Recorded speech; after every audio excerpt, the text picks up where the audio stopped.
Good morning class guys. आज हम लोग डिस्कस करेंगे chapter second of section 1 that is the quantitative research. Okay, इसका जो चैप्टर सेकंड है इसमें जो वेरियस स्टेप्स हैं सोशल साइंस रिसर्च में, सोशल वर्क रिसर्च में, उसको हम लोग कवर करेंगे और अंडरस्टैंड करने की कोशिश करेंगे कि कौन कौन सी steps that involve in the process of social work research. Okay, जैसे कि for example first of all we have to find out the problem, कि प्रॉब्लम क्या है, प्रॉब्लम को फॉर्मुलेट करना। ओके, उसके बाद रिव्यू ऑफ लिटरेचर करना, उसके रिगार्डिंग स्टडी करना, पढ़ना, एंड कैसे ऑब्जेक्टिव बनाते हैं, हाइपोथेसिस फार्मुलेशन, रिसर्च डिजाइन क्या है, सैम्पल डिजाइन क्या होता है, right. And these are the methods and tools for data collections, and data को कैसे प्रोसेस किया जाता है। इसके बाद जो है राइटिंग की जाती है रिपोर्ट्स की, एंड विद द प्रेजेंटेशन। इसके अलावा रेफरेंसिंग क्या होता है, साइटेशन क्या है, पैराफ्रेजिंग क्या है, ये सभी के सभी जो टॉपिक हैं ये कवर हो जाएंगे इस वीडियो में। Okay, so these are the various different step in the social science research. Like first these are the like 9 listed here. Okay, तो ये 9 जो है जरूरी नहीं कि केवल 9 ही हो सकते हैं, इसको आप बढ़ा सकते हैं, कम भी कर सकते हैं। Okay, so it is not fix के केवल 9 होते हैं। Okay, so like problem formula identification, then narrowing the focus of research. Narrowing का मतलब होता है कि अभी अच्छा आगे पढ़ लेते हैं। Okay, next review of literature available, जो कुछ पहले से अवेलेबल है उसको पढ़ना है, स्टडी करना। Okay, then problem formulation, problem को कैसे बनाना है, कैसे तैयार करना है उसको on the basis of the questions, objective, goals, right. And इसके बाद रिसर्च प्रपोजल तैयार करना, and deciding the methodology and drawing the research design. So these are the 7 and 9 steps which involve in the process of social work research. जब भी research की जाती है तो इन सभी पॉइंट का ख्याल रखा जाता है और सीक्वेंस में रिसर्च की जाती है, right. So these are the 7-9 steps involve. Okay, एक एक करके सभी को देख लेते हैं, 1 सेकेंड। तो first one that is the problem identification and narrowing the focus of research. Okay, तो सबसे पहले जब हम प्रॉब्लम को फाइंड आउट करते हैं या उसको आइडेंटिफाई करते हैं, देखिए प्रॉब्लम तो पता होता है लेकिन उसको सही तरीके से समझना, प्रॉब्लम क्या है, क्या रियल कॉज है उसका, क्योंकि कभी कभी प्रॉब्लम ऐसी दिखती है वो डायरेक्टली वैसे नहीं होती है, राइट। जैसे मैंने लास्ट क्लास में भी एग्जांपल दिया था। So first we have to think कि प्रॉब्लम बेसिकली है क्या, क्या उसका रियल कॉज है, क्या रियल में प्रॉब्लम है। ओके, सो सबसे पहले 3 चीज़ों को याद रखा जाता है हमेशा दिमाग में जब भी हम इस प्रॉब्लम को आइडेंटिफाई करते हैं या फिर जो रिसर्च एरिया है उसको फोकस करते हैं, नैरो करते हैं, छोटा करते हैं। जैसे फॉर एग्जांपल अगर हम स्टडी करना चाहते हैं एजुकेशन पर, तो एजुकेशन एक बड़ा टर्म है, राइट, ब्रॉड एरिया है। So we have to narrow down the topic particular, for example education for the childrens, right, या एजुकेशन फॉर द गर्ल्स। तो we have to narrow down the topic. So problem identify करते हैं और उसके बाद जो है जो टॉपिक है, जो रिसर्च है, फोकस है, उसको नैरो करते हैं, छोटा करते हैं। सो इसमें 3 चीज़ें हमको याद रखनी होती हैं। पहला है कि आपका इंटरेस्ट एरिया, कि आपका इंटरेस्ट होना चाहिए, ऐसा नहीं कि आपका इंटरेस्ट नहीं है और आप उस पर स्टडी कर रहे हैं। ओके, सो आपको पहले तो स्ट्रांगली फील होना चाहिए उस टॉपिक के बारे में, आपको लगना चाहिए कि आपको इस टॉपिक पे आप कर सकते हैं, आप पढ़ सकते हैं। Okay, it's not like subject कि आपने इसको पढ़ा और एग्ज़ाम दे दिया, पास हुए। जब आप रिसर्च करते हैं तो आपका उसमें इंटरेस्ट होना चाहिए, right. If you feel very strongly about the any topic then you can easily work on that. So for example आप चाइल्ड राइट्स के बारे में ज़्यादा बोल सकते हैं, अच्छा फील करते हैं, आप उस पर काम करना चाहते हैं, राइट, देन आपको उस पर काम करना चाहिए। जो भी टॉपिक है, वीमेन एम्पावरमेंट की अगर बात करें, वीमेन एजुकेशन की बात करें, कोई भी टॉपिक जिस पे आप, चाहे पॉवर्टी हो, राइट, जिस टॉपिक पे आपका इंटरेस्ट है उसको पहले आपको फोकस करना है। सो पहला पॉइंट है आपका योर इंटरेस्ट एरिया। नेक्स्ट है it should be a original topic. देखिए टॉपिक कई बार क्या होता है कि कुछ टॉपिक ऑलरेडी कवर हो चुके होते हैं, इस पर स्टडी हो चुकी होती है, तो आपको ये भी ध्यान रखना है कि जो टॉपिक होना चाहिए that should B original. For example कि ज़्यादातर अगर हम बात करेंगे कि आपको काम करना है चिल्ड्रंस के ऊपर, ओके, उन पर रिसर्च करना है, तो बहुत सारी स्टडी ऑलरेडी हो चुकी है चाइल्ड लेबर पर, राइट, चाइल्ड एजुकेशन पर। तो हमको टॉपिक देखना है कि ऐसा टॉपिक जो कि जिस पे ज़्यादा स्टडी ना हुआ हो, ज़्यादा उसको एक्सप्लोर ना किया गया हो, राइट, जैसे कि चाइल्ड राइट है, या कोई भी टॉपिक ले सकते हैं जिसपे कम जो है उसको कम एक्सप्लोर किया गया हो, लेकिन रिव्यू ऑफ लिटरेचर होना चाहिए उसका। ऐसा भी नहीं है कि बिल्कुल उसके बारे में कुछ भी नहीं है तो आप स्टडी कैसे कर पाएंगे, right. So the resource available to you. Okay, resources का मतलब यहाँ पर केवल पैसे से नहीं है, मनी भी होता है, time, financial support and human power, जो भी रिक्वायरमेंट है। For example if you are working in the community, तो आपके पास ह्यूमन पावर होनी चाहिए, ओके, रिसोर्सेज होनी चाहिए, टेक्नोलॉजी होनी चाहिए, फाइनेंशियल सपोर्ट होना चाहिए from the agency. So these are the important resources that should be available जब आप प्रॉब्लम को फॉर्मुलेट करते हैं, आइडेंटिफाई करते हैं और टॉपिक के बारे में सोचते हैं, नैरो करते हैं उसको, okay. So these are the 3 important point you have to think about it. Next है इसमें रिव्यू ऑफ लिटरेचर, इसको ROL बोलते हैं या इसको आप लिटरेचर रिव्यू बोल सकते हैं। लिटरेचर का मतलब क्या होता है? इसका मतलब होता है जो ऑलरेडी एग्जिस्टिंग, चाहे वो जर्नल्स हो, चाहे वो बुक्स हो, डेजर्टेशंस हो, रिसर्च रिपोर्ट्स अवेलेबल हैं या पब्लिश्ड पहले से गवर्नमेंट की वेबसाइट पर आपको रिकॉर्ड मिल जाएंगे, राइट, या कोई भी मटेरियल है, मैगजीन है या न्यूज़पेपर है, कि जो कुछ भी है उस पर्टिकुलर टॉपिक के बारे में आपको कहीं से कुछ मिलता है, उसको हम बोलते हैं literature available for your work, कि उस पर आप स्टडी करेंगे, उस पर फोकस करेंगे, देन आप जो है अपना काम कर पाएंगे। वो सभी के सब कुछ आपका लिटरेचर में आ जाएगा, ओके। सो इसमें आपको 3 चीज़ें आपको याद रखनी है जब भी आप रिव्यू ऑफ लिटरेचर करते हैं, रिव्यू करते हैं लिटरेचर को। पहला है read as much as possible you can, और जितना आप पढ़ सकते हो उतना पढ़िए। आपका जो टॉपिक है, for example child right, okay, तो इसको लेकर के जितना भी कंटेंट आपको मिल जाएगा, लिटरेचर मिल जाएगा, चाहे वो वेबसाइट के माध्यम से हो, चाहे न्यूज़पेपर के माध्यम से हो, मैगजीन हो, आर्टिकल्स हो, डेजर्टेशन हो, प्रेजेंटेशन किसी ने दी हो, तो सब कुछ आपको पढ़ना है, ओके। जितना ज़्यादा आप पढ़ेंगे उतना ज़्यादा आप समझ पाएंगे, और एक जो गैप होता है रिसर्च गैप में, वो आप फाइंड आउट कर पाएंगे, और जो गैप होता है वही तो बाद में आप उस पर स्टडी करते हैं और वही आप प्रेजेंट करते हैं एज ए रैशनल, ओके। सो सबसे पहले आपको रीड करना है, जितना पॉसिबल उतना रीड करना है। Then critically analyse what you read, आपने जो कुछ पढ़ा है उसको क्रिटिकली कैसे एनालाइज किया जाता है। देखिए ऐसा होता है कि मान लीजिए आपने बहुत सारे लिटरेचर पढ़ लिया, तो आपको ये लिखना होता है उसको। फॉर एग्जांपल कि आपने पहला लिटरेचर पढ़ा बुक से, मान लीजिए कोई आर्टिकल पढ़ा, तो आपको ये लिखना है कि इस टॉपिक के बारे में इस राइटर ने ये लिखा हुआ है, और मेरा जो फोकस है चाइल्ड राइट्स पर, ओके, मेरा फोकस इस पर्टिकुलर एस्पेक्ट पे है, और इस चीज़ को यहाँ पर कवर नहीं किया गया है, एक गैप है, और इस गैप पे जो है हम स्टडी करेंगे, ओके। इस प्रकार से आपको उसको क्रिटिकली एनालाइज करना है, समझना है, अंडरस्टैंड करना है। ऐसा नहीं कि केवल आप पढ़ते जाएंगे, पढ़ने से नहीं होगा, आपको प्रॉपर लिखना होगा उसको, ओके, कि कौन सा राइटर क्या लिख रहा है, ओके, क्या क्या उसने उसके वर्क में मिसिंग है, उस पर आप फोकस कर सकते हैं, right. Then write your analysis, जो मैंने बताया कि उस एनालिसिस को आपको लिखना है। So your review may identify the existing information gap on the topic that will justify rationale for your present study।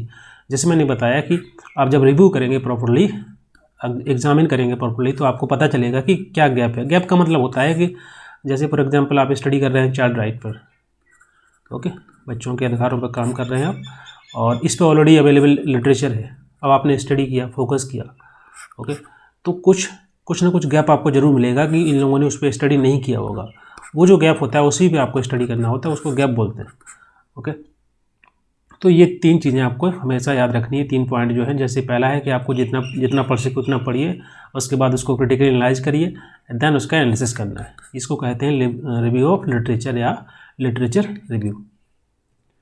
Next है प्रॉब्लम फॉर्मुलेशन और framing a research question, research objective and the hypothesis, okay. तो ये काफ़ी महत्वपूर्ण है, इसको समझ लेते हैं। सबसे पहले अगर हम बात करें कि जब भी रिसर्च क्वेश्चन पे हम फोकस करते हैं या रिसर्च ऑब्जेक्टिव पे या हाइपोथेसिस पर, सो कुछ चीज़ें हमको हमेशा याद रखनी होती है। पहला कि जो आप स्टडी करने वाले हैं कहाँ पर स्टडी करेंगे, वो जियोग्राफिकल एरिया कहाँ है। जनरली हम सोशल वर्क की बात करते हैं तो हम लोगों को फील्ड वर्क करना होता है, राइट।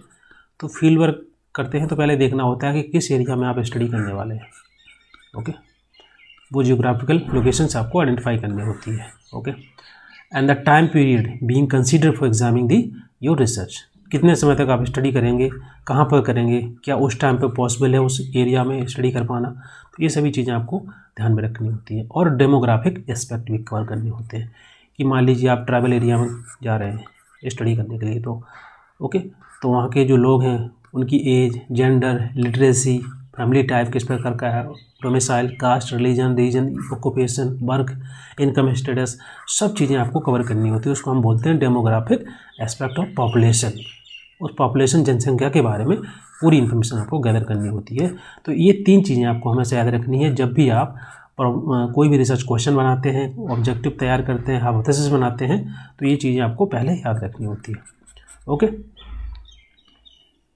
नेक्स्ट इसी में है, तो जैसे ही आपको ये जो 3 पॉइंट हैं इनको आप आइडेंटिफाई कर लेते हैं, समझ लेते हैं, देन आप उसमें फिर रिसर्च क्वेश्चन तैयार करते हैं, रिसर्च ऑब्जेक्टिव और रिसर्च हाइपोथेसिस तैयार करते हैं। देखिए रिसर्च हाइपोथेसिस जो है ये फिक्स नहीं होता है, ज़रूरी नहीं कि आपको यूज़ करना है। कभी कभी आपकी स्टडी ऐसी होती है जहाँ पर आपको किसी प्रकार का कोई कंपैरेटिव स्टडी नहीं करनी है, तो आपको वहाँ पर हाइपोथेसिस नहीं बनानी होगी कभी, राइट।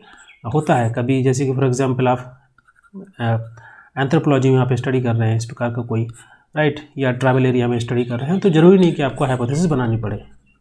ओके, बाद में आप बना सकते हैं, शुरुआत में ज़रूरत नहीं पड़ती है, तो it is not compulsory. Okay, hypothesis का मतलब क्या होता है? देखिए हाइपोथेसिस का मतलब होता है एक टेंटेटिव थ्योरी। टेंटेटिव थ्योरी का मतलब होता है कि वो प्रूव नहीं है, आपने बस उसको मान लिया है। ओके, हाइपोथेसिस बोल सकते हैं उसको, इन्फ्रेंस हम बोलते हैं, राइट, या प्रेडिक्शन बनाना पहले से, राइट, उसको बोलते हैं हाइपोथेसिस। ओके, तो पहले हम रिसर्च क्वेश्चन तैयार करते हैं। Research question, to what extent does the financial status of parents, for example मान लीजिए कि जैसे मैंने बताया था कि अभी हम लोग बात कर रहे हैं चाइल्ड राइट के एक एग्जांपल को लेकर के, तो रिसर्च क्वेश्चन कैसे तैयार होगा? To what extent does the financial status of parents affect the education right of children with special need in this suburban Mumbai. कोई भी एरिया मान यहाँ पर सबअर्बन मुंबई लिखा हुआ है, तो यहाँ क्वेश्चन हमारा बनेगा कि जो माँ बाप हैं, पेरेंट्स हैं, उनका फाइनेंशियल स्टेटस किस प्रकार से अफेक्ट करता है बच्चों के शिक्षा अधिकार को, या बोल सकते हैं एजुकेशनल राइट्स को। ये क्वेश्चन बन गया आपका। अब ऑब्जेक्टिव क्या होगा? ऑब्जेक्टिव होगा to study the parents socio economic. हम लोग यहाँ पर बात कर रहे थे फाइनेंशियल स्टेटस की ना, तो यहाँ हम कवर करेंगे कि जो पेरेंट्स हैं उनकी सामाजिक और आर्थिक स्थिति कैसी है, उनका सोशल और इकोनॉमिकल बैकग्राउंड कैसा है। Okay, whether they are ensuring the education right to children with the special need. Okay, क्या वो अपने बच्चों को उतना पढ़ा पा रहे हैं, राइट। तीसरा इसमें जो है रिसर्च हाइपोथेसिस। अब इसमें हम रिसर्च हाइपोथेसिस तैयार करते हैं। सो इसमें जैसे कि इसमें क्या होता है कि वेरिएबल होते हैं हाइपोथेसिस में, H1 H2 इस प्रकार से, तो आपको उसमें रिलेशन निकालना होता है। जैसे कि higher the financial status of parents, जितना ज़्यादा पेरेंट्स का फाइनेंशियल स्टेटस होगा, बेटर द एजुकेशन अपॉर्चुनिटी, उतनी अच्छी अपॉर्चुनिटी मिलेगी बच्चों को, उतनी अच्छी एजुकेशन मिल पाएगी, शिक्षा, right. So these the 3 research question, research objective और रिसर्च हाइपोथेसिस। आई होप आपको क्लियर हो रहा होगा। ओके, तो जब भी आप रिसर्च क्वेश्चन तैयार करें, ऑब्जेक्टिव या hypothesis, first we have to consider the demographic aspect of population, time period, geographical area, locations जहाँ पर आप स्टडी करेंगे। देन उसके बाद आप जो है आपका जो टॉपिक है, आपका जो फोकस है, जैसे मैंने बताया था कि educational right of children. So we have to cover so many aspect like parents की इनकम क्या है, उनका सामाजिक स्थिति कैसी है, उनकी आर्थिक स्थिति कैसी है। ओके, ये सभी चीज़ें कहीं ना कहीं अफेक्ट करती हैं एजुकेशन पर, क्योंकि पेरेंट्स के पास पैसा होगा तो अच्छी शिक्षा दे पाएंगे बच्चों को, राइट।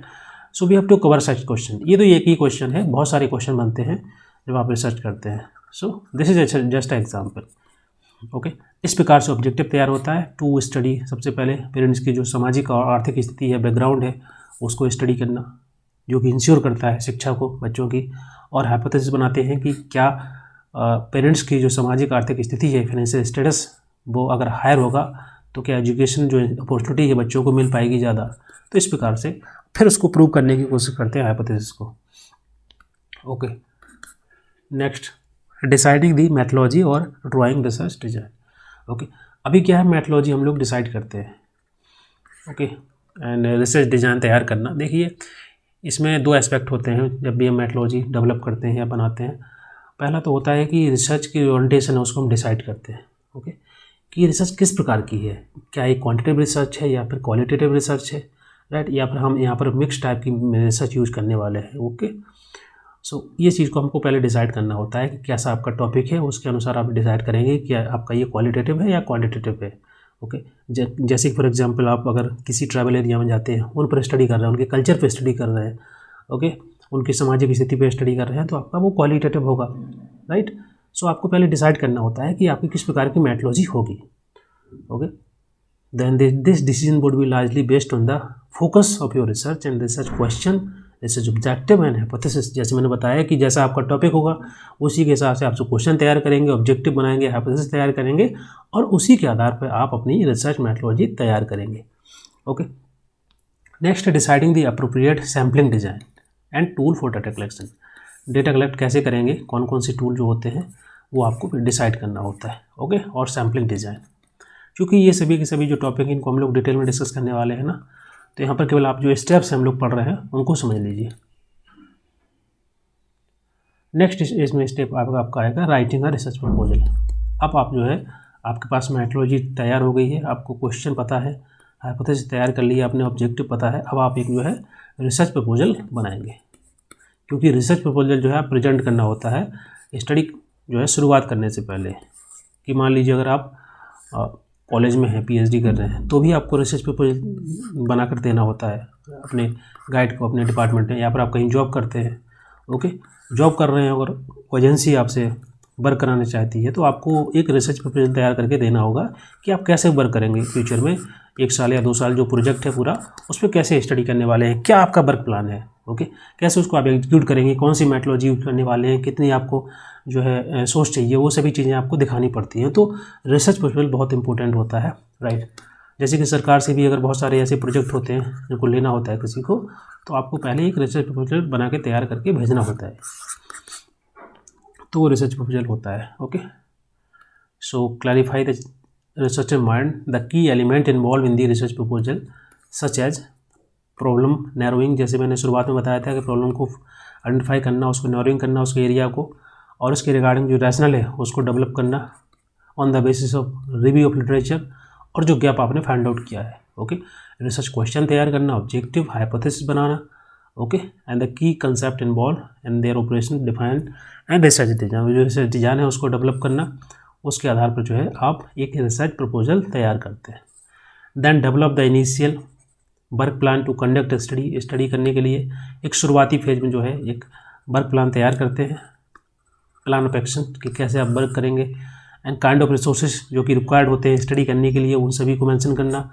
और उसके अलावा पूरी की पूरी इन्फॉर्मेशन, सफिशिएंट इन्फॉर्मेशन होनी चाहिए, ताकि जैसे प्रोफेसर्स हैं अगर कॉलेज में पढ़ते हैं, या फिर कोई एजेंसी है, गवर्नमेंट एजेंसी हो सकती है या फिर कोई प्राइवेट एजेंसी हो सकती है जिसके साथ आप मिल करके काम कर रहे हैं, तो प्रॉपर तरीके से आपको देना होगा ताकि वो सही से एवेलुएट कर पाएँ, आपके प्रपोजल को समझ पाएँ, राइट। क्योंकि बहुत सारे लोग अप्लाई करते हैं और सभी के सिलेक्ट नहीं होते हैं ना, सो आपको ऐसा रिसर्च प्रपोजल बनाना है कि वो इजीली सिलेक्ट हो जाए, उसमें पूरी इन्फॉर्मेशन हो। And get formal sanction to carry out the research. उसके बाद वंस ये जो प्रोफेसर्स हैं या कमेटी है, कमीशन है, उसको एवेलुएट करेगी, समझेगी, अप्रूव करेगी, then you get the formal sanction to carry out the research. Then get funding for research. अब आप रिसर्च करेंगे तो उसके लिए फंडिंग भी चाहिए, रिसोर्सेज भी चाहिए। ओके, वो सभी के सभी हो गए, मिल जाते हैं। So these are the steps in the writing of research proposal. Next इसमें है सैम्पलिंग, सैम्पल डिज़ाइन और डेटा कलेक्शन। ओके, देखिए सैम्पल डिज़ाइन का मतलब क्या होता है, इसका मतलब होता है एक ऐसा प्रोसेस जिसमें आप जैसे नंबर ऑफ जो भी रेस्पोंडेंट हैं या बोल सकते हैं क्लाइंट हैं, फॉर एग्जांपल आप कहीं पर स्टडी करने जाते हैं किसी कम्युनिटी के अंदर, तो नंबर ऑफ पीपल्स जो होंगे, ओके, जो टारगेट पॉपुलेशन होती है, जैसे कि फॉर एग्जांपल आप स्टडी कर रहे हैं बच्चों के ऊपर, चाइल्ड के ऊपर, चिल्ड्रन के ऊपर, राइट। तो आप कहाँ जाएंगे, आप जाएंगे स्कूल में। स्कूल में आपको ज़्यादा बच्चे मिल जाएंगे, इकट्ठे मिल जाएंगे, टारगेट पॉपुलेशन आपकी बच्चे हैं तो आपको स्कूल जाना होगा। ओके, तो अप्रोप्रिएट नंबर ऑफ रेस्पोंडेंट जहाँ से टारगेट पॉपुलेशन से मिलते हैं, उसके आधार पे आप जो है रिसर्च सैम्पलिंग डिज़ाइन करते हैं। सैम्पलिंग का मतलब क्या होता है, सैंपल, टारगेट पॉपुलेशन से कितने जो है आप बच्चे, चिल्ड्रन सेलेक्ट करेंगे, वो सैंपल कहलाता है। ओके, इसमें आपका सैंपल साइज भी आ जाता है। जैसे फॉर एग्जांपल आप 200 बच्चे ले रहे हैं, एक स्कूल के अंदर 500 हैं, तो उसमें से आपने 300 सेलेक्ट किए हैं। ओके, तो ये उन जिनको आप जिस पे आप स्टडी करने वाले हैं। ओके, और उसके आधार पे आप सैम्पलिंग टेक्निक यूज करते हैं कि किस प्रकार की सैम्पलिंग है, नॉन प्रोबेबिलिटी सैम्पलिंग है, प्रोबेबिलिटी सैम्पलिंग है, उसके भी बहुत सारे टाइप होते हैं। तो कौन सी सैम्पलिंग आप यूज करेंगे, आपको जो सूटेबल लगती है, आपको लगता है कि जिससे हम इजीली डेटा कलेक्ट कर सकते हैं, राइट। जैसे कि फॉर एग्जांपल अगर स्कूल जाते हैं बच्चों से डेटा कलेक्ट करने के लिए regarding the child right, okay, तो ये क्या कहलाएगी आपकी, ये प्रोबेबिलिटी सैम्पलिंग कहलाएगी, नॉन प्रोबेबिलिटी सैम्पलिंग कहलाएगी। ओके, तो अगर आप पर्पसफुली जा रहे हैं, आपको पता है कि आप स्कूल में जा रहे हैं, तो ये पर्पसफुली सैम्पलिंग कहलाएगी। ओके, अगर आपको रैंडमली सेलेक्ट करते हैं तो वो रैंडम सैम्पलिंग कहलाती है, राइट। तो ये आप डिसाइड करते हैं कि आपको कैसे डेटा कलेक्ट करना है, किस तरीके से डेटा कलेक्ट करना है। Okay, and the method for gathering the data is planned in data collection design। देखिए डेटा कलेक्शन डिजाइन का मतलब क्या होता है कि डेटा किस टेक्निक से आप कलेक्ट करेंगे, इंटरव्यू के माध्यम से, सर्वे कर करके, या फिर ऑब्जर्वेशन के माध्यम से, खुद जा कर के इन्वॉल्व होकर कम्युनिटी के अंदर ऑब्जर्व करेंगे, या क्वेश्चन आर के माध्यम से, राइट, या ईमेल करके आप में ईमेल कर सकते हैं, व्हाट्सअप कर सकते हैं, आजकल व्हाट्सअप से भी होता है। ओके, तो ये जो तरीके होते हैं ये जो कहलाते हैं डेटा कलेक्शन की टेक्निक। ओके, और दो प्रकार का डेटा कलेक्ट होता है, एक तो होता है प्राइमरी जो कि डायरेक्टली आप खुद जा करके कलेक्ट करते हैं, ओके, जिसको हम फर्स्ट हैंड इन्फॉर्मेशन बोलते हैं। जो फील्ड वर्क होता है वो प्राइमरी डेटा कहलाता है। ओके, बी सेकेंडरी है। सेकेंडरी का डेटा मतलब होता है जैसे मान लीजिए आप ब्लॉक में जाते हैं, ब्लॉक से डेटा कलेक्ट करते हैं गांव की पॉपुलेशन के बारे में, राइट, पूरा, और यहाँ पर सरकारी जो वेबसाइट है वहाँ से डेटा कलेक्ट करते हैं, जो मतलब ऑलरेडी अवेलेबल है उसको आप ले लेते हैं, वो कहलाता है सेकेंडरी डेटा। ओके, तो ये भी यहाँ एग्जाम में क्वेश्चन आता है कि जो सोर्स ऑफ डेटा कितने प्रकार का होता है, दो प्रकार का, पहला प्राइमरी और दूसरा सेकेंडरी।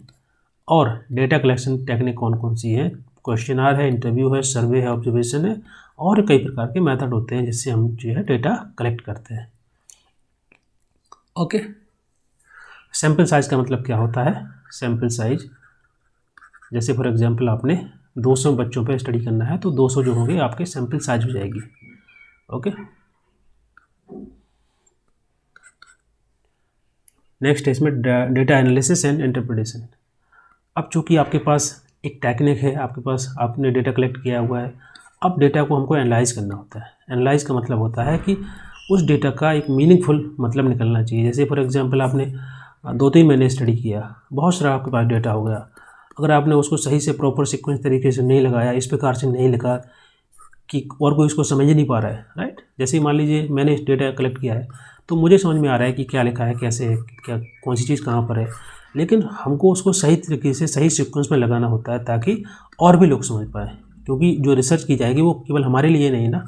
अगर आप किसी एजेंसी के लिए काम कर रहे हैं तो आपको एजेंसी के सामने प्रेजेंट करनी होगी, अगर आप यूनिवर्सिटी में पीएचडी कर रहे हैं तो आपको प्रोफेसर के सामने उसको प्रेजेंट करना होगा, तो उसको प्रॉपर एनालिसिस करना होता है। ओके, एनालिसिस करेंगे तभी हम जो है उससे कुछ ना कुछ कंक्लूजन निकाल सकते हैं, नहीं तो रॉ डेटा का क्या कर सकते हैं, उसका कुछ नहीं हो सकता है। तो हमको उसको मीनिंग देना होता है, डेटा जो कलेक्ट करते हैं उसको हम बोलते हैं एनालिसिस करना। ओके, अब एनालिसिस कई प्रकार से होता है। एक तो जैसे कि कंप्यूटर के माध्यम से भी होता है, क्वांटिटेटिव डेटा होता है, उसको प्रॉपर बहुत सारे सॉफ्टवेयर होते हैं उसके माध्यम से आप उसको करते हैं, या फिर जो क्वालिटेटिव डेटा होता है उसको आप डिफरेंट डिस्क्राइब करके या फिर टेबल्स बना करके बहुत तरीके से आप उसको एनालिसिस कर सकते हैं। डिस्क्रिप्टिव एनालिसिस होता है, ओके, स्टैटिस्टिकल टूल्स के माध्यम से आप उसको क्वांटिफाई करते हैं, डेटा को एनालाइज करते हैं। So there are so many methods के माध्यम से आप डेटा का एनालिसिस करते हैं। And the statistical analysis of data will require the use of number of frequency tables, relevant statistical techniques, including test of significance, correlation, variance, बहुत सारे होते हैं। तो ये सभी के बारे में हम लोग पढ़ेंगे अभी ना डिटेल में, तो आपको समझ में आ जाएगा कि वेरिएंस क्या होता है, लेवल ऑफ सिग्निफिकेंस क्या है, कॉन्फिडेंस लेवल क्या होता है, कोरिलेशन क्या है, ये सभी के बारे में हम लोग डिटेल में पढ़ेंगे। बट अभी थोड़ा सा आप जान लीजिए कि इनके माध्यम से हम डेटा को एनालिसिस करते हैं। ग्राफ है, चार्ट है, डायग्राम है, राइट, इनके माध्यम से हम क्वांटिटेटिव डेटा को रिप्रेजेंट करेंगे। So these are the data analysis and interpretation. Next इसमें राइटिंग द रिसर्च। देखिए अब डेटा आपने कलेक्ट कर लिया है, ओके, डेटा को एनालिसिस किया है, उसका इंटरप्रिटेशन किया है, उसका ओके डिफरेंट तरीके से डिफरेंट टेक्निक के माध्यम से अब उस डेटा का आप जो है जो रिपोर्ट तैयार करेंगे, रिसर्च रिपोर्ट लिखेंगे। रिसर्च रिपोर्ट लिखने का एक तरीका होता है, प्रॉपर फॉर्मेट होता है। ऐसा नहीं कि आप कुछ भी कहीं पर लिख सकते हैं, ओके। सो उसका प्रॉपर फॉर्मेट होता है, जैसे कि यहाँ पर मैंने मेंशन किया है कि बिगनिंग में इसमें 3 पार्ट होते हैं। बिगनिंग होता है, एक आपका मेन पार्ट होता है, एंड पार्ट होता है। तो बिगनिंग वाले पार्ट में सबसे पहले जो पेज रहेगा उस पर आपका टाइटल रहेगा, आपके टॉपिक का जो नाम है वो मेंशन रहेगा, ओके। उसके बाद यहाँ ईयर रहेगा, इसके बाद नीचे लेफ्ट साइड में आपका जो सुपरवाइज़र है उनका नाम रहता है, चाहे आप कॉलेज में हो, मास्टर्स कर रहे हो या फिर किसी एजेंसी के अंडर काम कर रहे हो, उसका नाम रहेगा जिसके अंडर आप काम करते हैं। राइट साइड में आपका नाम मेंशन रहेगा, ओके। ये सभी चीज़ें, वो फ्रंट पेज जो होता है उसको हम बोलते हैं title page, okay, cover title. Then आ जाता है आपका एब्स्ट्रैक्ट प्रीफेज। प्रीफेज में आपको ये मेंशन करना होता है कि आप जो स्टडी कर रहे हैं क्यों कर रहे हैं, थोड़ा बहुत रीजन देना होता है। 200 से लेकर 250-300 वर्ड तक रहता है, ओके। थोड़ा उसकी हिस्ट्री के बारे में, उसका स्कोप क्या है, मेथोलॉजी, ओपिनियन थोड़ा सा डालना पड़ता है शुरुआत में, ताकि आइडिया लगे कि बेसिकली आपने स्टडी किस पे की है। तो प्रीवियस एब्स्ट्रैक्ट आपको मेंशन करना होता है। ओके, 250 से लेकर 300 वर्ड का होता है। नेक्स्ट है एक्नॉलेजमेंट। एक्नॉलेजमेंट का मतलब क्या होता है? इसका मतलब होता है कि अब आप मान लीजिए पीएचडी कर रहे हैं या मास्टर्स के डिसर्टेशन लिख रहे हैं या फिर किसी एजेंसी के अंडर काम कर रहे हैं। ओके, तो आप फील्ड में जब जाएंगे तो आप वहाँ के जो लीडर हैं वहाँ उनसे भी मिलेंगे। जैसे कि मान लीजिए कोई विलेज है तो विलेज हेडमैन होगा, उनसे आप मिलेंगे, उनकी हेल्प लेंगे।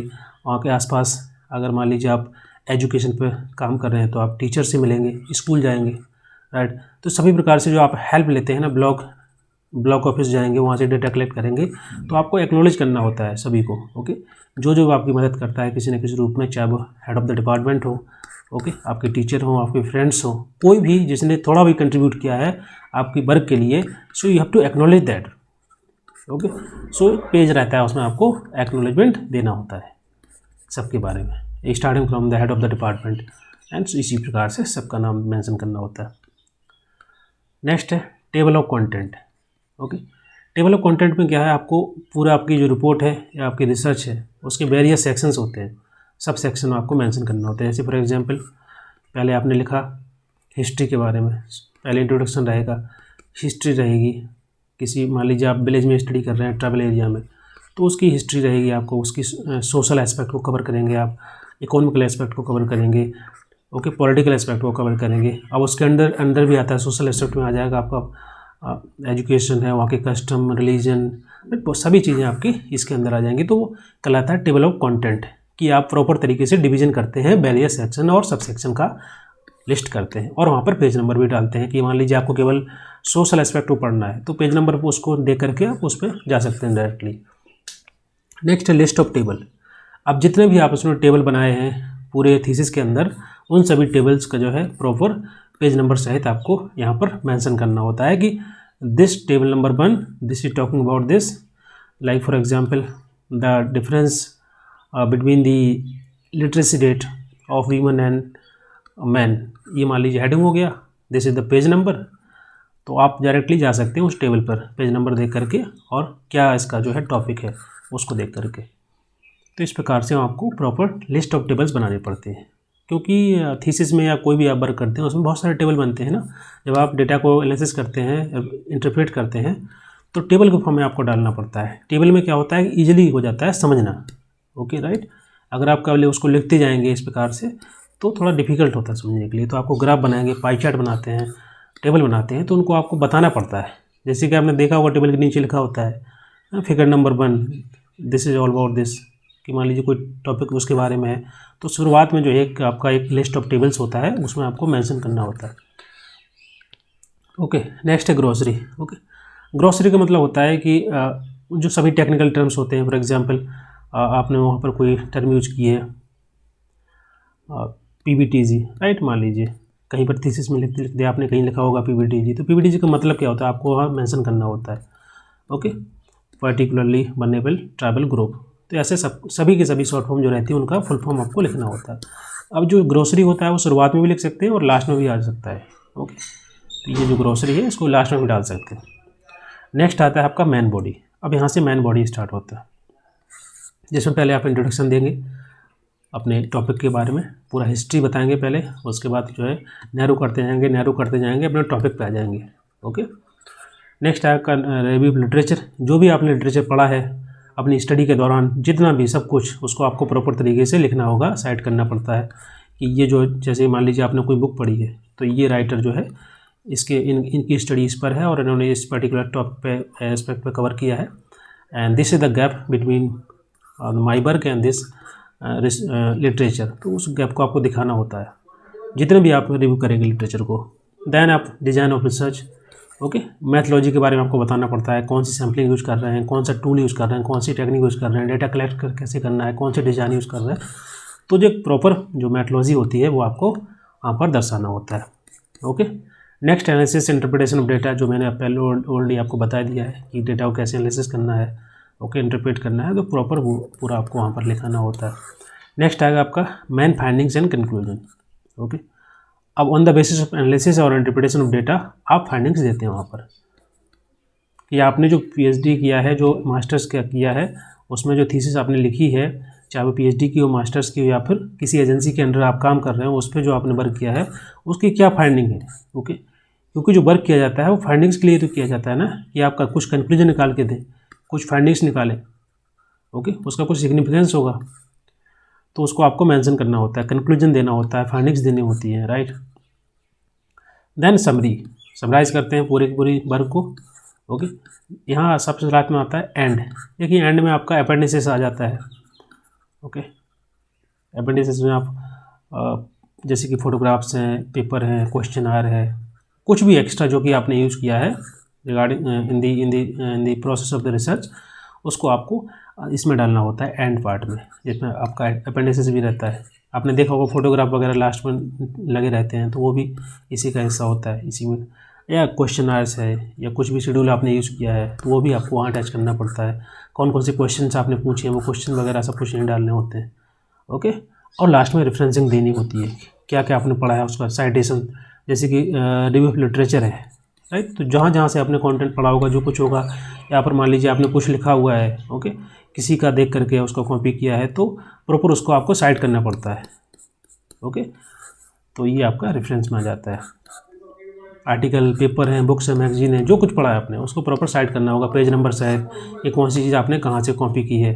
ओके, नहीं तो वो जो है प्लेगरिज्म में आ जाता है, और आप उसको साइट नहीं करेंगे, नहीं दिखाएंगे तो फिर ये गलत हो जाएगा, एथिकली रॉन्ग होता है।